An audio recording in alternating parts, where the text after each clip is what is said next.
அனைவருக்கும் வணக்கம்.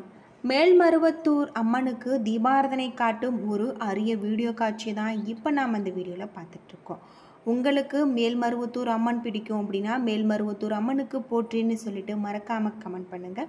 கட்டாயம் உங்களுக்கு அம்மனின் அருள் கிடைக்கும். அது மட்டும் இல்லாமல் தமிழகத்தில் நூற்றுக்கணக்கான அம்மன் கோவில்கள் இருந்தாலும் ஆதிபராசக்தி என்றதும் அனைவரின் நினைவிற்கு வரும் இடம்தான் மேல்மருவத்தூர். சென்னை சுற்றி முக்கிய கோவில்கள் என்றதும் நினைவுக்கு வருவது மேல்மருவத்தூர்.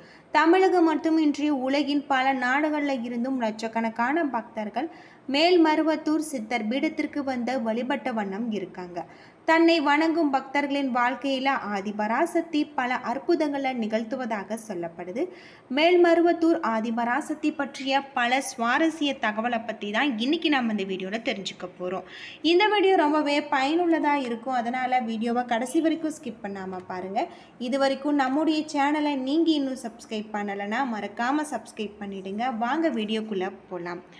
ஆதிபராசக்தி கோவில் சாமானிய மனிதர்கள் அதிக அளவில் வந்து வழிபாடு செய்வது வழக்கம். இங்கு யார் வேண்டுமானாலும் அம்மனுக்கு பூஜை, அபிஷேகங்கள் உள்ளிட்டவை செய்து வழிபடலாம். சபரிமலையை போன்ற இந்த கோவில்களில் மாலை அணிந்து இருமுடி கட்டி வந்து வழிபடுவது முக்கிய வழிபாடாக இருக்குது அப்படின்னே சொல்லப்படுது.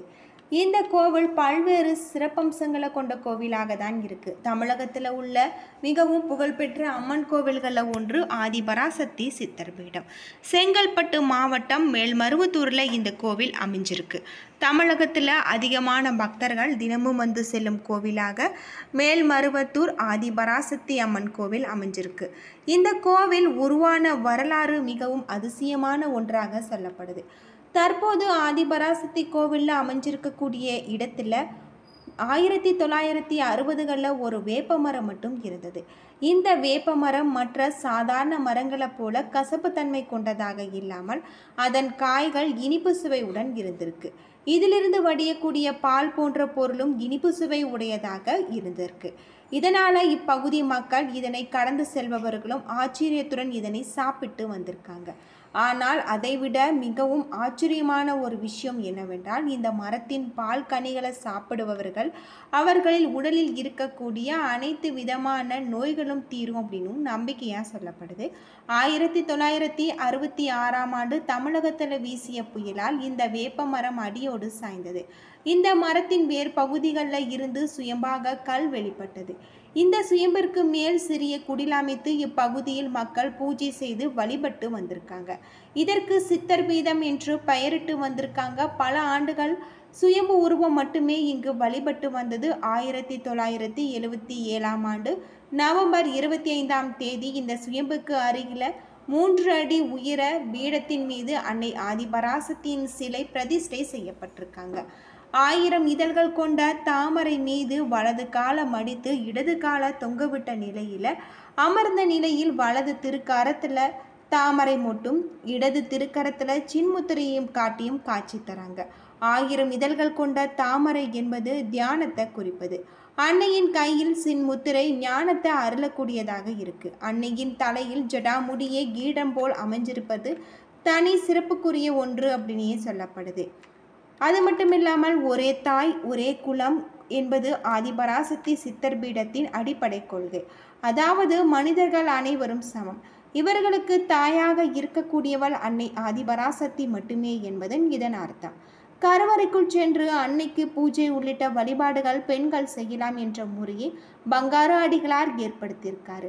அன்னை ஆதிபராசக்தி அடிகளாரின் உருவில் பலருக்கும் அருள்வாக்கு கூறி வந்திருக்காங்க.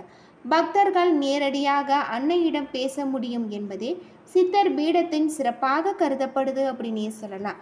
பல அற்புதங்களும் அதிசயங்களும் இந்த ஆலயத்தில் நடந்திருக்கு. இதனால் பக்தர்கள் பங்காரு அடிகளார அம்மா என்று அழைக்க துவங்கியிருக்காங்க. ஆதிபராசக்தி சித்தர் பீடத்தின் நுழைவாயிலில் ஓம் சக்தி என்ற மந்திரமும் திரிசூலமும் அமைக்கப்பட்டிருக்கு. இங்கு வரும் பக்தர்கள் இந்த திரிசூலத்தை 3 முறை வலம் வந்த பிறகு உள்ளே சென்று அம்மனை தரிசிக்கிறாங்க. மற்ற கோவில்களில் இருப்பது போன்று இந்த கோவிலில் நவ கிரகங்கள் கிடையாது. இங்கு அன்னையே அனைத்து சக்திகளின் ஆதாரமாக விளங்குவதால் நவ கிரகங்கள் அனைத்தும் அன்னையின் சுற்றி இருப்பதாக கருதப்படுது அப்படின்னே சொல்லலாம். இந்த கோவிலில் இருக்கக்கூடிய புற்று மண்டபம் மிகவும் சிறப்புக்குரியது. இங்குள்ள புற்றில் அம்மன் பாம்பு வடிவில் வசிப்பதாக நம்பிக்கை. இந்த மண்டபத்தின் இரவு நேரத்தில் தங்குபவர்களுக்கு பாம்பின் உருவில் இன்று வரை அன்னை ஆதிபராசக்தி காட்சி கொடுப்பதாக சொல்லப்படுது. புற்று மண்டபத்துக்கு வலதுபுறம் சப்த கன்னியரின் கோவில் இருக்கு. இதற்கு கூரை கிடையாது. 1974ஆம் ஆண்டு சப்த கன்னி சன்னதி அமைக்கப்பட்டிருக்கு. சப்த கன்னியர்கள் ஆதிபராசக்தியின் பரிவார தேவதைகளாக கருதப்படுவதால் இவர்களுக்கு மேல்மருவத்தூர் கோவில் வழிபாட்டில் முக்கிய இடம் உண்டு அப்படின்னு சொல்லப்படுது.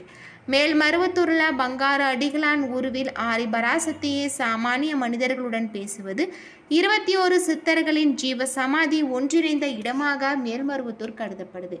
பெண்கள் அன்னையின் கருவறைக்கு சென்று அபிஷேகங்கள் அலங்காரம் செய்யலாம் அப்படின்னு சொல்லப்படுது. இந்த கோவிலின் உள்ள நாகபீடத்தின் எலுமிச்சை தீபம் ஏற்றி வழிபட்டால் குடும்ப நலன் மேம்படும்.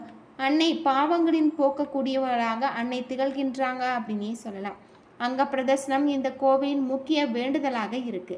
அங்க பிரதர்சனம் செய்து வேண்டிக் கொண்டால் அவர்களுக்கு அனைத்து நலன்களும் கிடைக்கும் என்பது நம்பிக்கை. நவராத்திரி ஆடிப்பூரம் நாட்களில் ஆதிபராசக்தி கோவிலில் அங்க பிரதர்சனம் செய்வது பாவ விமோசனம் பெறுவதற்கான ஒரு வழிபாட்டு முறையாக இருக்குது அப்படின்னே சொல்லலாம். தமிழ் மன்றங்கள், வேள்விகள், கலசம் மற்றும் விளக்கு பூஜை குறிப்பிட்ட கால இடைவெளிகளில் நடத்தப்படுது. உலக நன்மைக்காக யாகங்களும் நடத்தப்படுறதாக சொல்லப்படுது. அதர்வன பத்ரகாளிக்கு இங்கு தனி சன்னதி இருக்கு. இவளை வேண்டிக் கொண்டால் அனைத்து தீய சக்திகளிலும் இருந்து விடுபடலாம் என்பது நம்பிக்கையாக சொல்லப்படுது. ஆதிபராசக்தி பீடங்கள், சக்தி மன்றங்கள் உலகம் முழுவதும் அமைக்கப்பட்டு அதன் மூலம் பல சமூக பணிகளும் மேற்கொள்ளப்பட்டு வருது அப்படின்னே சொல்லலாம். இப்படி பல்வேறு அதிசயங்களை கொண்ட கோவிலாக தான் மேல்மருவத்தூர் ஆதிபராசக்தி அம்மன் கோவில் இருக்கு அப்படின்னே சொல்லப்படுது. இந்த திருக்கோவில்களில் மூலவராக ஆதிபராசக்தி காட்சி தராங்க. இங்கு விற்றிருக்கக்கூடிய அம்பாளுக்கு 2 கரங்கள் தான் இருக்கு. பொதுவாக அம்மன் சிலைக்கு 4 கரங்களோ 8 கரங்களோ இருக்கும். ஆனால் எந்த இடத்துல அம்பாள் மானுட ரூபத்தில் காட்சி தராலோ அங்கு அந்த அம்பாளுக்கு 2 கரங்கள் மட்டும் இருப்பது வழக்கம். மதுரை மீனாட்சி அம்மனுக்கு 2 கைகள் தான் இருக்கு. அதுபோல ஆதிபராசக்தி கோவிலில் அம்பாள் நேராக வந்து தரிசனம் செய்தால் தேவியின் சிலைக்கு 2 கரங்கள் மட்டும்தான் இருக்கு அப்படின்னு சொல்லப்படுது. இந்த அம்பாள் சிலைக்கு கீழே சுயம்பு ரூபத்தில் தேவி காட்சி தரதாக சொல்லப்படுது. இந்த கோவில் கருவறைக்கு சென்று பெண்கள் வழிபடலாம். அது மட்டும் இல்லாமல் ஒரு வேப்ப மரமும் புற்றும் தான் இந்த கோவில் உருவாக காரணமாக இருந்தது. பல வருடங்களுக்கு முன்பு ஏற்பட்ட இயற்கை சீற்றத்தின் காரணமாக இந்த வேப்ப மரம் சாய்ந்தது, புற்றும் கரைந்தது. இதனடியில் இருந்த அம்பாள் சுயம்பு வடிவமாக தன்னைத்தானே வெளிப்படுத்தி கொண்டாள் அப்படின்னு சொல்லப்படுது. தன்னைத்தானே அம்மன் வெளிப்படுத்தி கொண்ட இந்த இடத்தில்தான் இன்று மேல்மருவத்தூர் ஆதிபராசக்தி அம்மன் மூலஸ்தானம் அமைக்கப்பட்டிருக்கு அப்படின்னே சொல்லப்படுது. அது மட்டும் இல்லாமல் இந்த கோவில் பல்வேறு சிறப்பம்சங்களை கொண்ட கோவிலாக இருக்கு அப்படின்னே சொல்லலாம். இந்த கோவிலுக்கு வரக்கூடிய பக்தர்கள் மாலை அணிந்து வருவதை வழக்கமாக வச்சிருக்காங்க. குறிப்பாக பெண் பக்தர்களின் வருகை இந்த கோவிலுக்கு அதிகமாக இருக்கு. சிவப்பு துணி அணிந்து வருபவர்களுக்கு அனைத்து ஐஸ்வர்யம் கிடைக்கும் என்பதும், பில்லி சூனியம் போன்றவற்றில் பாதிக்கப்பட்டவர்களில் விடுபட இங்கு அதர்வன பத்ரகாளி கோவில் தனி சிறப்பாக இருக்கிறதாக சொல்லப்படுது. சென்னையில் இருந்து திருச்சி தேசிய நெடுஞ்சாலையில் 92 கிலோமீட்டர் தொலைவில் இந்த கோவில் அமைஞ்சிருக்கிறதாக சொல்லப்படுது. பல்வேறு சிறப்புகளை கொண்ட கோவிலாக தான் இந்த மேல்மருவத்தூர் ஆதிபராசக்தி அம்மன் கோவில் அமைஞ்சிருக்கு அப்படின்னே சொல்லலாம்.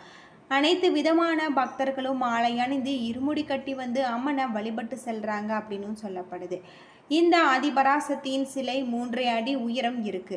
தாமரை பீடத்தில் வலது கால மடக்கி இடது கால ஊன்றியம் அமர்ந்திருக்காங்க. இடது கால ஊன்றியம் மூலம் அனைத்திலும் தன்னை முதன்மைப்படுத்தக்கூடியவள், முதன்மை தத்துவம் பெற்றவள் என்பதும் ஆதிபராசக்தி உணர்த்தப்படுது. அவள் தனது வலது கரத்தில் தாமரை மட்டும் ஒன்றை ஏந்திருக்காங்க. அதாவது அம்பாள் சிலைக்கு 4, 8 என கரங்கள் அமைப்பது வழக்கம். ஆனால் மேல்மருவத்தூர் ஆதிபராசக்தி 2 கரங்களுடன் காட்சி தருவது தனி சிறப்புக்குரிய ஒன்று அப்படின்னே சொல்லலாம். என்ன நண்பர்களே, இந்த வீடியோ உங்களுக்கு பயனுள்ள தகவலை தந்திருக்கும்னு நினைக்கிறேன். வீடியோ பிடிச்சிருந்தால் லைக் பண்ணுங்கள், ஷேர் பண்ணுங்கள், கமெண்ட் பண்ணுங்கள். இது போல தகவலை தெரிஞ்சுக்க நம்ம சேனலை மறக்காமல் சப்ஸ்கிரைப் பண்ணுங்கள். நன்றி நண்பர்களே.